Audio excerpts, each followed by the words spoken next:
Yeah.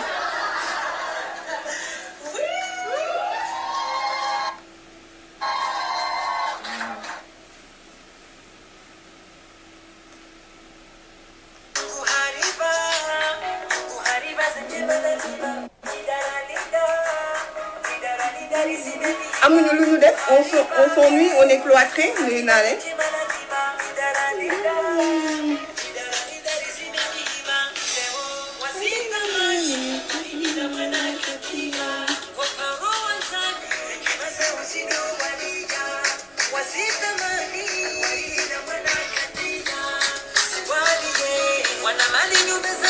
Babu Jene.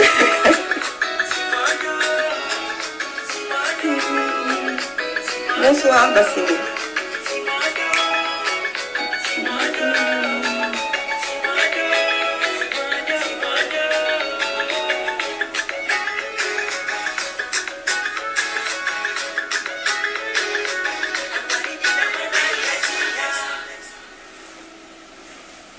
Salam alaikum. Comme ni ma ko daan defee rek su jotee ñu waxtaan avec des followers lii nii ma Mamito lii day dama génnoon fii ci takk sama masque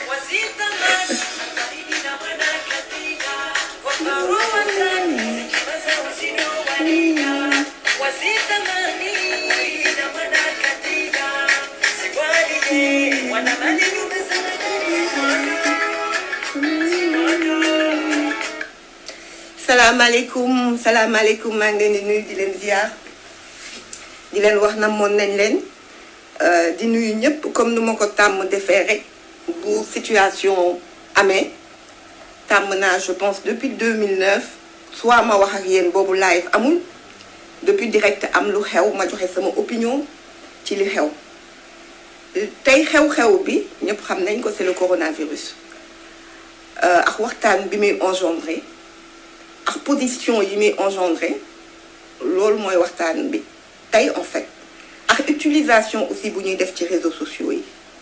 ma bëggoon ñu waxtaan ci rek parce que je pense que démb ak bërki démb yëpp sur les pages du parti naa leen ko partager fii Mamito Ablaye Diaw vous pouvez partager la page du parti je pense que def ngeen live ak ñoom docteur Cheikh Dieng le maire de Djiddah Thiaroye Kao ngeen wax ci position PDS sur le coronavirus li ñu wax depuis le début et tout donc loolu vraiment je vous félicite toute l'équipe vous faites un excellent travail mais foog naa ni man comme bëri naa xarit tout parti confondu je pense que quand des situations comme ça se présentent comme l'a fait mon leader Karim il a demandé à ce que tout le monde soit mobilisé pour qu'on se batte contre cette maladie-là te li may gis ci réseaux sociaux yi neexuma parce qu'il y a des positions qui sont tranchées et dans des moments comme ça yoo xam ne c'est des moments de panique c'est des moments yoo xamante ni ñun ñëpp ku ci toog tiit nga pour sa doom tiit nga pour sa waajur tiit nga pour sa dëkkandoo parce que nous sommes dans un pays où les porteurs de virus sont partout tu ne peux même pas te confiner parce que on a des domestiques yi dañuy génn foog nga wax ak ñoom foog nga yaraat leen foog nga indi ay règles yu bees tàmmal ko nit ñi les gens viennent sans prévenir au Sénégal c'est pas comme en France où quelqu'un peut rester ou en Occident quoi où quelqu'un avant de venir il prévient et puis il peut rester des mois fii à tout moment nit dina ñëw añ si doo ko ni bul añ donc dañu war a xoolaat suñu ay ni ñuy defee c'est toute une organisation minutieuse pour ñu mun a régler les problèmes yoo xam ne mooy problème sanitaire basique primaire donc loolu yëpp c'est de la panique c'est une surcharge de travail dans les maisons dans l'éducation il ne nous reste plus que les réseaux sociaux pour discuter parce que ñëpp a ngi def autoconfinement et c'est à féliciter mais nañ xool ni ñuy waxtaanee ci réseaux sociaux yi évitons de grâce di tiital di tiital nit ñi ak di laal sensibilité les uns et les autres évitons-le s'il vous plaît je suis très inquiète je suis inquiète dans la mesure où j'ai vu des propos virulents sur mon fil d'actualité. Et je pense qu'en tout, on peut discuter, sensibiliser, sans que nous échanger de ces propos. Moment bi li ñu soxla mooy cohésion. On a besoin de cohésion nationale. On a besoin aujourd'hui de discuter, de sensibiliser et de parler. Donc, moi, première chose, avant, en fait, PDS, le mot défense du coronavirus, la position du PDS, ou communiquer comme Wahati, j'aimerais juste dire, j'ai vu beaucoup de posts, Wahati, Mirou, Touba. Partagez les live, s'il vous plaît. Merci de partager. Gis naa ñu bëri di waxtaan ci mbiru Touba julli bu ñu def foofu ma bëgg rappeler rek une chose ci sama xalaat bu jekk bu ndaw je pense que Touba dafa di kii la ñu koy waxee propriété la quoi c'est-à-dire démb wax nañ ni Dakar nga xamante ni xëy na mën na tomber sous le joug je pense noonu laa ko xalaatee nañ tëj mais Touba nga xamante ni titre foncier là je pense que foofu benn kilifa c'est là où il faut qu'on parle forcément des limites de Macky Sall parce que man rappelez-vous dès les premiers jours quand le président Wade avait parlé déjà à l'époque des Sénégalais de Wuhan j'avais écrit ici ma ni ko Macky Sall balaa lii di la ëpp loxo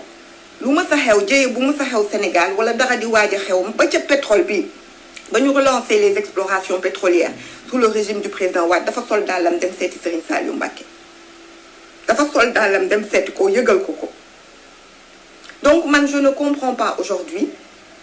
lu tax loolu dès le début parce que après ça j'ai vu que dañu ni kii Diouf Sarr a rencontré Serigne Bass Abdou Khadre tout noonu réew mi dafa am des réalités nous sommes un état laïque c'est vrai mais pas la laïcité dans le sens de la France par exemple laïcité de la France ni ñu koy exercer mooy pas de religion absolument pas de religion c'est-à-dire religion amul l'état n'est pas non États-Unis ni ñuy exercer ak Grande-Bretagne par exemple la laïcité c'est tout le contraire c'est-à-dire le respect fort des religions de chacun la religion peut être pratiquée au cœur de l'état d'ailleurs c'est pour ça que quand une personne accède à une position suprême par exemple aux États-Unis il jure sur la Bible ou il jure sur le Coran comme on l'a vu récemment avec à New York avec le nouveau l'attorney ou commissaire je sais plus ce qu'il était donc ñun état laïque yooyu la ñu am c'est-à-dire yoo xam ne dafa am soubassement religieux le religieux est plus fort que le temporel au Sénégal et quand il y a une crise quand aujourd'hui ñaanuma ko yàlla bu mu mës a am Sénégal bu ñu waroon dugg en guerre si tu y vas sans avoir été voir les chefs religieux pour leur dire man lii mooy position bi en tant que président jël sa hélicoptère ne ko lii ak lii mooy risque yi étudier ñeen ko nii la xewee Chine ñun lii la ñu compté def ñu lay ñaan yow sëriñ bi nga wax ak taalibe yi mais sëriñ bi mënu ko je veux dire ça c'est un minimum acte boo xam ne moi je pense que c'est l'erreur qui a été faite dès le début de cette épidémie je pense que le président Macky Sall aurait dû prendre un hélicoptère se rendre immédiatement à Touba et à Tivaouane rencontrer les khalifes généraux des principales confréries au Sénégal sensibiliser leen wax leen lii du sama combat yéen a ma ci mën a jàppale parce que nag c'est vous qui régnez dans les cœurs c'est eux qui règnent dans les cœurs et tu ne peux pas forcer quelqu'un à avoir son cœur sa tête qui agit mieux que son cœur donc pour atteindre les cœurs il faut aller parler aux propriétaires de ces cœurs-là moi je l'ai dit ici je ne veux pas aujourd'hui émettre de critiques parce que je soutiens le régime de Macky Sall dans cette lutte-là mais il faut que ce régime se rectifie le régime doit se rectifier dans le sens où écouter un peu ce que les gens lui proposent donc je n'ai pas envie moi d'entrer dans des critiques je pense qu'on le fera après quand on sortira de cette merde qui est de cette épidémie pardonnez-moi le terme cette crasse qui est en train d'être une guerre mondiale à échelle mondiale contre quelque chose qu'on ne maîtrise pas c'est pas un être humain c'est pas maîtriser woo lan la je pense que moo tax mënuma dem sax gën a sore ci critique yu ma bëgg observer mais je pense que l'erreur principale et fondamentale a été cela a été de ne pas aller dès les premières heures voir les chefs religieux et échanger avec le président Wade 12 ans de règne noonu la doon def lu munti xew dina fexe ba dem wax ak sëriñu xalif général Tidiane wax ak xalif général famille omarienne wax dem daal di jël hélicoptère dem Touba lu mënti xew même bu fekkee ni que sax problème bu ngay am na lu muy njëkk def mooy contacter xalif généraux yi wax ak ñoom parce que xam na ni ñooñu ñoo amee xolu nit ñi ñoom ñoo mun a wax ak nit ñi tey jii mais am na ñu bëre boo wax ak ñoom li ngeen di wax waaye yow amul sax du la sax déglu. Je n'ai jamais cru que moi les sanctions étaient utiles dans notre pays. Parce que pourquoi les sanctions n'ont pas utiles? Ñun ñëpp am na koo xamante ni boo ko tuddee man na fi jàll. Bon, je donne un exemple terre à terre. Je ne nekkuma di comparer. Man bu ma boo awee ci Ablaye Wade am li nga bëgg nga am ko ci man. Boo awee ci Ablaye Wade loo bëgg ci man di nga ko am. da nga koy am. Tout ce que tu veux de moi moo nekk sama xol moo ma mën a wax bàyyil ma bàyyi moo ma mën a wax toppal li ma topp ci. Donc imaginez koo xam ne du sax temporel moo leen boole mais religieux koo xamante ni moom gëm na ni ki amee àddunaam fii ak àllaaxiraam mooy sëriñ bi ngeen di sëriñ yi ngeen war a njëkk waxal sensibilisation bii ngeen di def Sénégal ça ne marche pas avec notre pays doxul ak suñu dëkk nous ne sommes pas un pays mais les gens dehors ils n'en ont rien à faire ils ne vous écoutent même pas. Ils n'en ont rien à faire de vos communiqués, de vos machins chouettes là. Ils n'en ont absolument rien à faire, je vous assure. Ils ne le lisent même pas. C'est nous qui sommes une petite élite sur les réseaux sociaux, qui sommes là en train de discuter. Mais le peuple ne nous écoute pas, n'écoute pas ce que vous dites, tout simplement parce qu'il ne comprend pas cela. Il ne comprend pas votre communication. Il faut aller passer aujourd'hui par les porteurs de voix. Et les principaux porteurs de voix dans ce pays, dont les voix portent plus, c'est le Khalife général des Mourides, c'est le Khalife des Tidjanes. C'est ça la réalité sociologique de ce pays. On ne doit pas aller chercher de midi à 14h.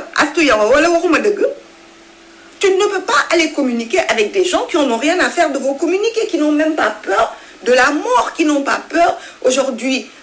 de l'État, d'aller en prison. C'est une gum-gum moo gën a fort loolu. Booy wax ak moom da ngay aw ak moom ci gëm-gëmam. Lan moo doon premier acte bi fii laa ko bind. Beaucoup commencé comme d'habitude quand on parle, les gens comprennent.